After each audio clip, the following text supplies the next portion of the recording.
त्यासाठी ते लोकांनी आज येणार होते. आज ते नोटीस आम्हाला दिलेली होती ते लोकांनी, तर अचानक TLR कॅन्सल करवलं. असं 2 वेळा झालं की ते लोक TLR साठी येतात आणि मध्येच कॅन्सल करून ना आम्हाला सांगतात का आता आम्ही येणार नाही, नंतर आम्ही येऊ. तर आज पोलीस स्टेशनमध्ये आम्हाला बोलवलेलं आहे की तुमचं जे म्हणणे आहे ते आम्ही ऐकू. जरा पोलीस स्टेशनला या. शेट येतं आम्हाला दमदाटी करत, ही तुमची जागा नाही माझी जागा आहे. त्याची कशावरून जागा? आम्ही ओढीवारी झालं लावली तर त्याची जागा कशावरून? जर काय आहे करू? आवडी मी डोकरी झाली गावात 100 घरा होती, तावशी मी इथंच हाव. मला पोरा पण इथंच झाली, जन्म पण माझा एक गाव झाला, असं लग्न पण एक गावात झाला.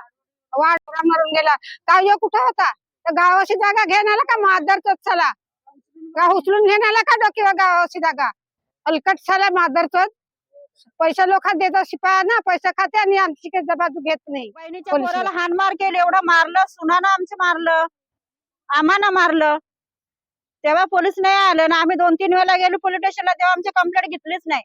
मग दिनेश साहेब करतो काय हो? त्यांना का पैसे देतो का दबाव देण्यासाठी? तेव्हा पोलीस आमच्याकडे लक्ष नाही लावत. पिछली बार काफी मात्रा में यहाँ पे पुलिस दिखाई दी थी, तो उसका आपको असर दिख रहा है कि आपके ऊपर दबाव पड़ रहा है? तो पुलिस वाले अभी क्या उनको क्या उनका एक्शन क्या लग रहा है आपको पुलिस वाले? क्या आपकी तरफ ये हो सकता है फैसला? पोलीस लोक आमच्या बाजून नाहीच होत ना.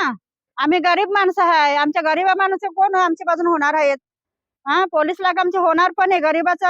गरीबाचं लक्ष पाहिजे, पण त्याचं लक्ष नाही आहे.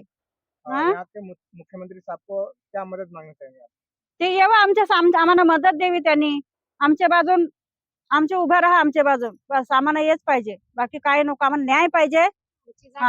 आमच्या वाडवडिलांची आमची जागा आहे. पहिला वाडवडील मरून गेलं, ती आम्ही जागा सोडू का? आमची जागा आहे ती वाडवडिलांची. आता आम्ही डोकऱ्या झालो या जाग्यात. दिनेश सडका याच्यात उभा करत नाही. दिनेश सडका थप्प्या देतो. पोलीस लोक येतात आमच्या बाजून.